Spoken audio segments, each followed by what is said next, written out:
Benjamin. Miss me, whoa. Maybe many are to me young Corpus Luteum, Susukra. So bet to me, I am born in. Yet I am the patrimonial in him. We've been out here, shall we trim on our own car?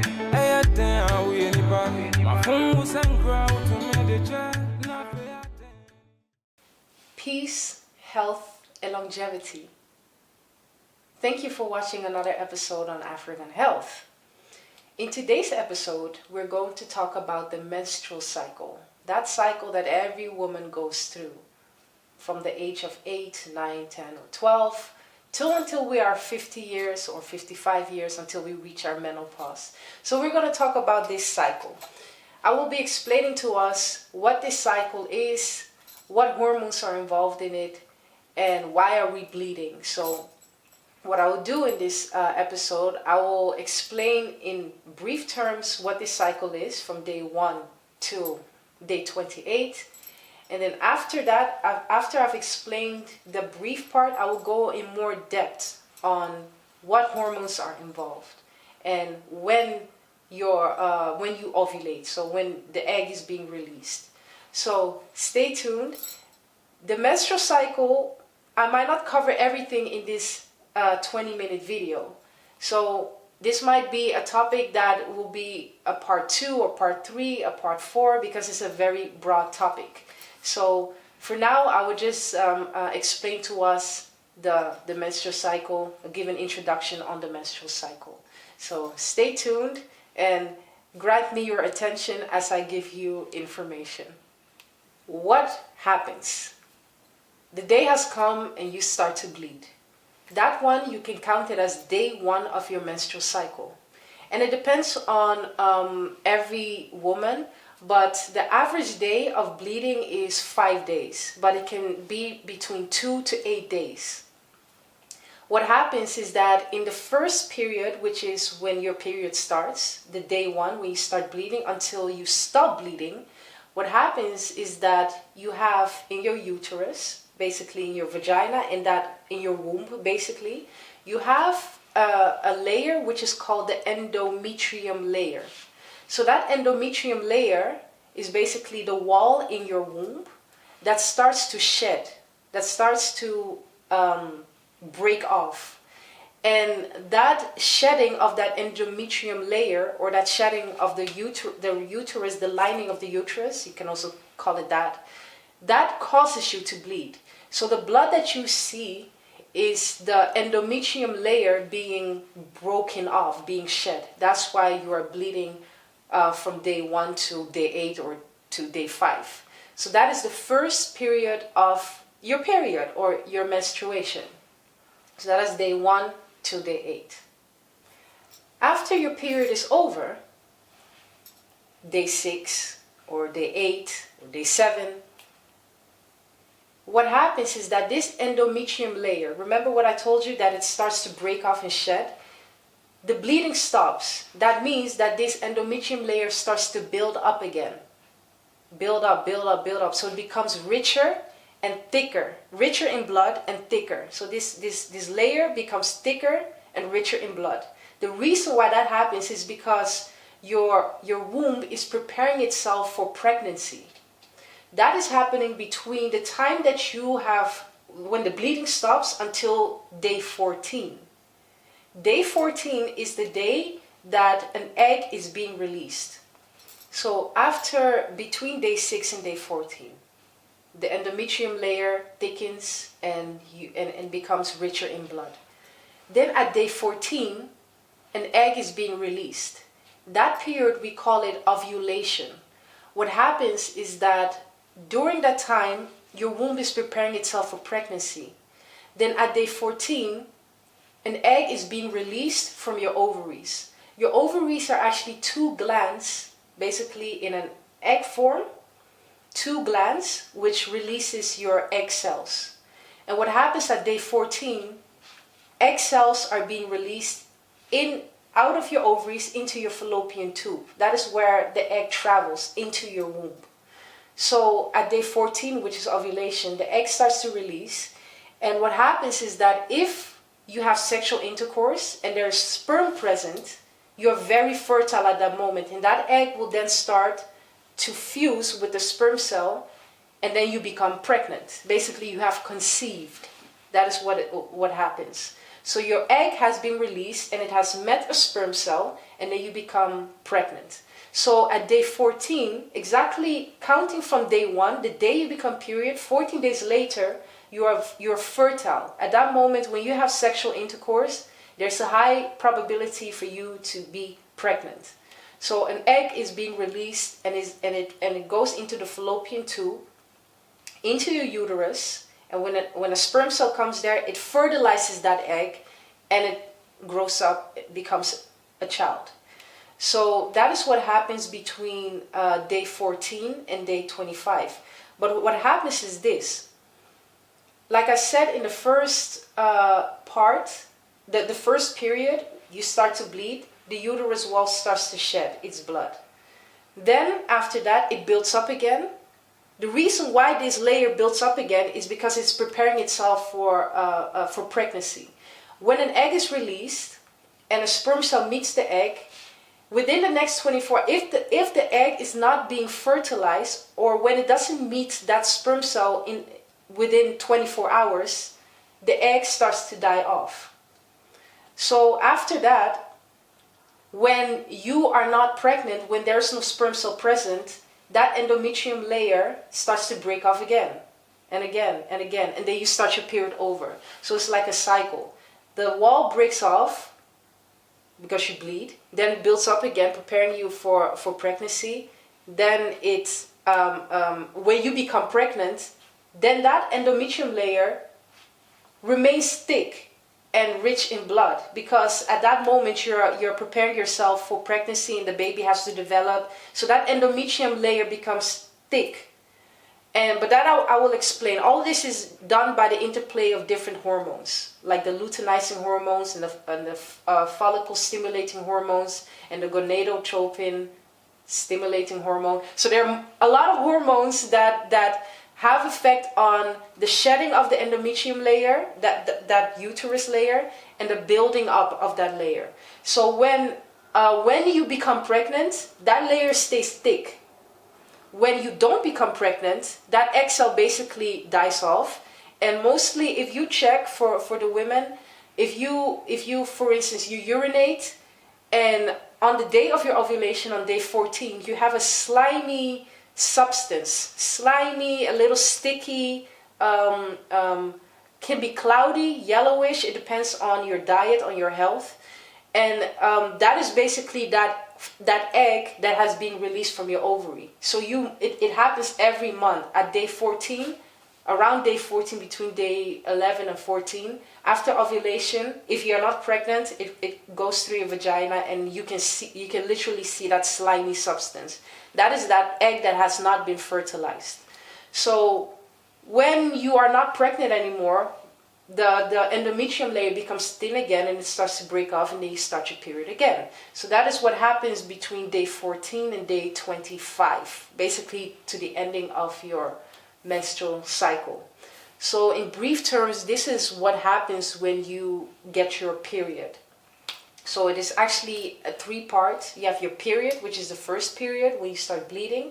Then you have the second period, which is when you stop bleeding till the ovulation, when the egg is being released. And then you have the last period, which is from ovulation till the next cycle. So that is in brief terms what it means to go through your menstrual cycle. Now I'm going more in depth in this menstrual cycle, and I might be repeating myself, but you will understand why. So like I've said before, your first period starts with bleeding. That is day number 1. Then you go through day number 6, 5, 8, until you stop bleeding, and until day 14. So the first phase is called the follicular phase. In this phase, it starts from day 1, which starts with the shedding of the endometrial layer. This endometrial layer, you have your uterus, so basically like this. In this uterus, there's a wall. That wall is called the endometrium. And what happens is it is a thick wall, and when you start bleeding, it starts to shed or break off. That is what your blood basically contains. The shedding of that wall of the endometrium layer. And that happens between 5 and 8 days, or 3 and 8 days. Then it goes all the way through day 14. At day 14, you ovulate. An egg is being released. But what causes this release of an egg? Well, you have a hormone, what is called FSH, which stands for Follicle Stimulating Hormone. This hormone causes the ovaries, which is a gland in your womb, to release an egg, a follicle. A follicle is nothing but a sac where the egg is being contained in. So basically when you're pregnant, you have a sac where the baby is in. Now you have a sac with not the fertilized egg, but with that egg cell in. And what happens is this hormone stimulates the release of your egg cell. So what happens is this egg has been released due to the presence of the hormone, the follicle stimulating hormone. And when this follicle becomes mature and developed, it develops into a mature egg, and that mature egg will then go into the uterus, into the womb, and it will wait until a sperm will fertilize that egg. What happens, because I'm a twin, what happened in my mother's womb is that 2 eggs have been released at the same time during ovulation. Most of the times it's just 1 egg. So on day 14, an egg is being released from one of the 2 ovaries, because you have 2 ovaries. So an egg is being released. But with a twin or with triplets is that 2 or more eggs are being released at the same time. So you have 1 egg here, 1 egg here. And those 2 eggs will start to mature. These follicles will start to mature. And then, like I said, these follicles contain an egg. And these eggs mature, and then they wait for a sperm to fertilize it. So that's basically what happens that happens with twins. We're now still in phase 1, which is the follicular phase, which is day 1 to day 14. Day 14 is when the egg is being released, which is the ovulation. What happens is that you have a follicle stimulating hormone. That follicle stimulating hormone releases a follicle. A follicle is a sac which contains the egg, right? So then you have the estrogen. The estrogen is low around the time you get period, but it builds up and up and up until you reach day 14, the ovulation. The follicle makes sure that this estrogen level increases. So when the estrogen level increases, it peaks, or it is at its highest point around the ovulation, around day 14. And because of the estrogen level increasing, that causes the endometrium layer to become thicker and richer in blood. So the reason why this endometrium layer becomes thicker and richer in blood is because of the estrogen levels. But this estrogen level is being influenced by the follicle, by that follicle that has been released in that in the ovaries. So that is basically what happens. So your estrogen level is very low when you have your period, and then it increases until you reach your ovulation. The high levels of estrogen causes another hormone to be released. This hormone is called gonadotropin releasing hormone. This hormone in turn triggers another hormone called luteinizing hormone. So there's a lot of hormones. So what happens is this: you have the estrogen hormone, which triggers a hormone called gonadotropin releasing hormone. This gonadotropin releasing hormone triggers another hormone called luteinizing hormone. This is all done because of the high levels of estrogen. When high levels of estrogen is not present, these hormones wouldn't be able to be triggered. Okay, why are these hormones needed? Like I said, at ovulation time, your egg is being released. But your egg is in a follicle, in a sac, like I've explained. So the egg has not been released yet. It will be released on the ovulation time.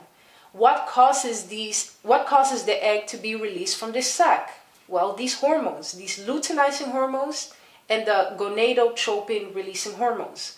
So when these levels are high, these two hormones that I've mentioned, the follicle sac break open and releases an egg on ovulation time. The luteinizing hormone causes your testosterone level to increase, and this means that your sex drive will increase. So you basically might experience some horniness during the time of ovulation, so like 2 days prior to your ovulation, which is basically your most fertile moment. Phase number 2 is called the ovulatory phase. This is just 1 day, which is day 14. The big day when the egg is being released from the ovaries. And what happens when the egg is being released from the ovaries, it goes into the fallopian tube. So if you look at your womb, it consists of different parts. The vagina is basically the opening. Then you would have an open space where the baby basically develops. And then you have like 2 tubes, which is called the fallopian tube. And that is connected to the ovaries. The ovaries is where the eggs are being released. So on day 14, your egg is being released and it travels to the fallopian tube into your womb or your uterus.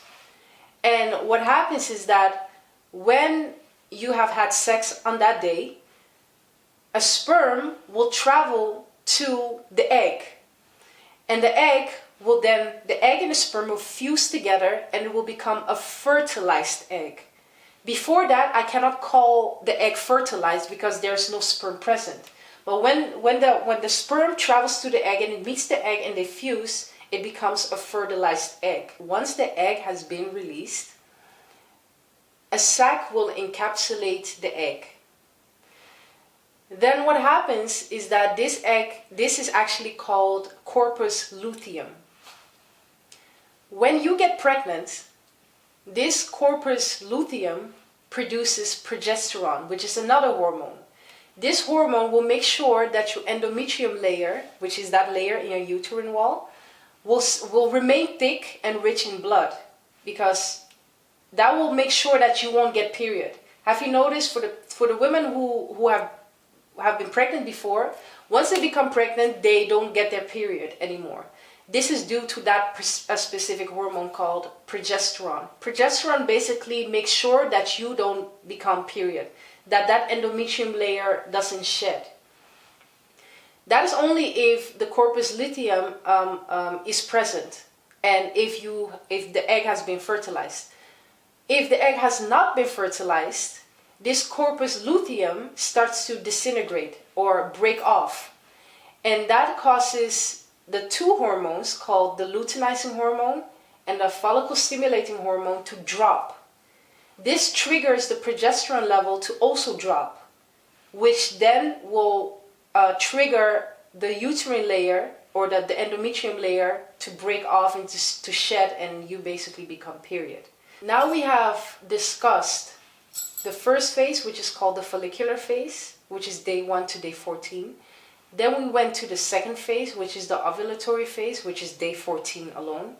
And now we're going to the last phase, which is day 14 till day 28. This last phase is called the luteal phase. What happens is that on day 14, the egg has been released. 2 things can happen. You can get pregnant or you don't get pregnant. When you get pregnant, the egg will meet the sperm and then the egg will become fertilized. What happens then is that another hormone is being produced called progesterone. Progesterone makes sure that the endometrium layer, you know, that layer in the uterine wall, won't shed, but it will remain thick and rich in blood. This is needed for the fertilized egg to develop, because there in that endometrium layer there is blood and nutrients. That is what is needed for the baby to develop. That is what happens due to the presence of progesterone.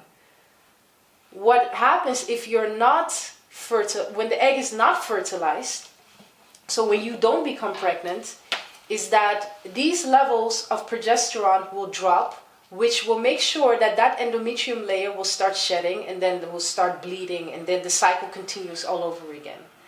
So this is basically what will happen in the last phase. So when you become pregnant, progesterone hormone will make sure that you don't become period, that you won't bleed because it maintains that thickening of that endometrium layer. When you don't become pregnant, that uterine endometrium layer starts to shed off, and then you start bleeding again. So in that last phase is very simple. That happens between day 14 throughout day 28. So this is the menstrual cycle with the interplay of the hormones, what happens on each phase. I've talked about the brief explanation of the menstrual cycle, and in the second part I've explained to us what hormones are involved. I will go in more depth on the menstrual cycle, so there will be a part 2 of the menstrual cycle, because like I've said in the beginning, it's a broad topic and a lot of things are involved. The environment, your nutrition, your emotional status, your mental status, so the lunar cycle, the moon cycle. So I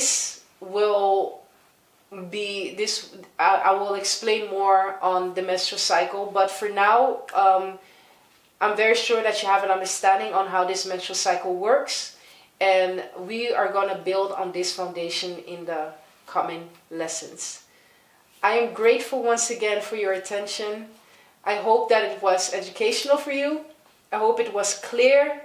Stay tuned for more, and I send you peace, health, and longevity. Take care of yourself.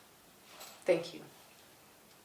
For more health-related topics, please visit our website on www.afrakanhealth.ga. We're also on social media, Facebook, YouTube, Instagram, and Twitter, Afrakan Health. And we are on Salto TV every Saturday at 10 p.m. Central European Time. I send you peace, health, and longevity, and take care of yourself and stay healthy. Thank you.